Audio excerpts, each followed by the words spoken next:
Assalamualaikum warahmatullahi wabarakatuh. Kembali lagi di channel Hipnosis Medis IH. Kali ini saya akan bahas 5 hal yang harus Anda perhatikan dalam menghadapi pasien yang kena sakit jantung. Nah, 5 hal ini adalah 5 hal bagaimana cara menghipnotis ketika pasien mengalami sakit jantung. Nah, sebelum saya bahas, silakan subscribe channel ini dan bunyikan lonceng, karena di channel Hipnosis Medis IH saya akan membahas pemanfaatan ilmu hipnosis dan hipnoterapi untuk medis, untuk praktisi medis. Baik, kembali pada bagaimana cara mengkondisikan, menghipnotis orang yang sakit jantung. Apa sih 5 hal yang harus diperhatikan dalam menghipnotis orang yang sakit jantung? Nah, Anda sebagai praktisi medis pasti lebih paham tentang sakit jantung. Jadi ada efek sesak, efek pusing, efek pingsan, bahkan dia tidak bisa berkonsentrasi pada saat kumat jantungnya, apalagi yang jantung yang sudah parah, yang sudah koroner, yang sudah sangat mengganggu nafasnya, sesak, mengganggu konsentrasi, apalagi ketika emosi, apalagi ketika terjadi tekanan batin dalam dirinya. Nah, hal yang pertama yang harus Anda perhatikan adalah Anda pahami nafasnya. Anda bisa memanfaatkan nafasnya untuk meredakan sesak nafasnya. Anda bisa katakan kepadanya atau sentuh pada orang yang mengalami itu, karena Anda sudah punya otoritas sebagai dokter, ya. Anda sudah dikunjungi karena dia percaya pada Anda. Dia sudah berserah diri pada Anda langsung aja mengatakan, sadari nafas kamu. Ayo tarik nafas yang dalam, pelan-pelan seperti ini, ya. Walaupun sulit, Anda mulai sadari nafas. Anda mulai mempelankan nafas Anda. Nah, di situ Anda sugestikan, katakan dalam diri, dalam pikiran, dalam respon tubuh agar tenang dan nyaman, sehingga pasien ini akan terkondisikan, akan menjadi rileks, akan menjadi tenang dan nyaman. Yang kedua, Anda pahami apa yang terjadi ketika pasien sakit jantung ini mengalami kumatnya. Apakah emosinya? Apakah karena perasaan tertentu?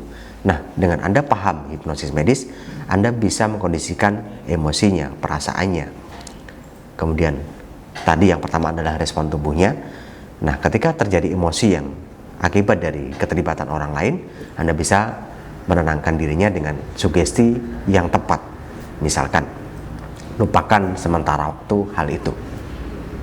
Lupakan sementara waktu tentang pekerjaan Anda.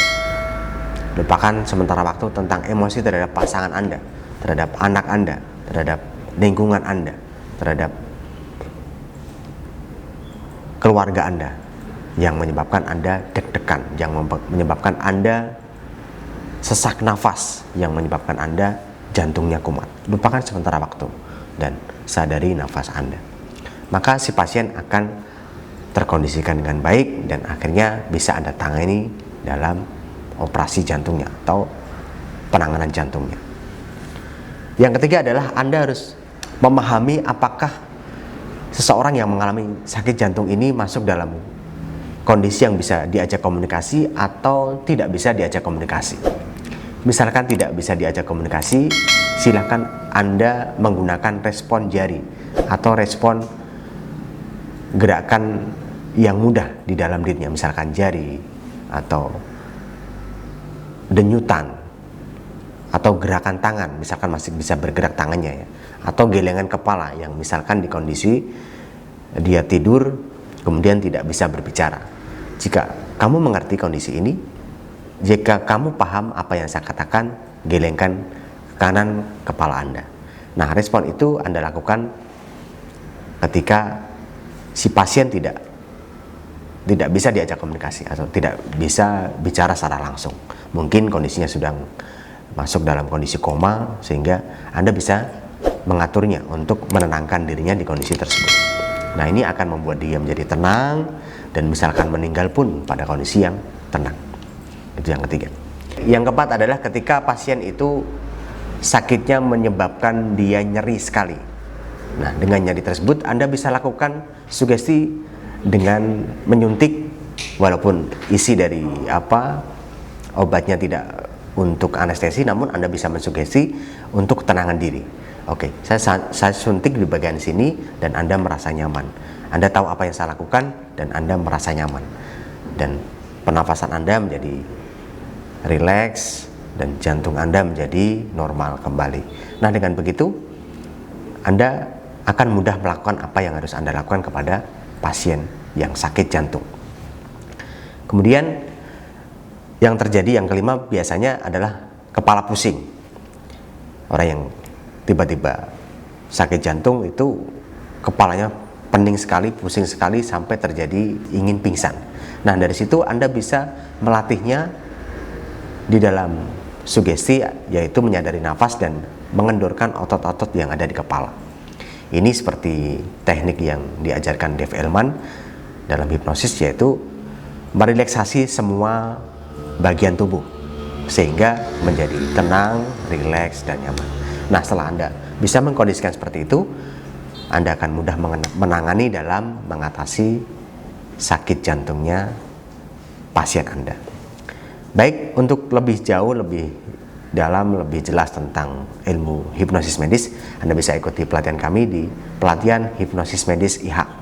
Anda bisa lihat di masterhypnosis.com atau kontak admin kami di 085 32 99 99 633. Terima kasih, jangan lupa subscribe channel ini, dan wassalamualaikum warahmatullahi wabarakatuh.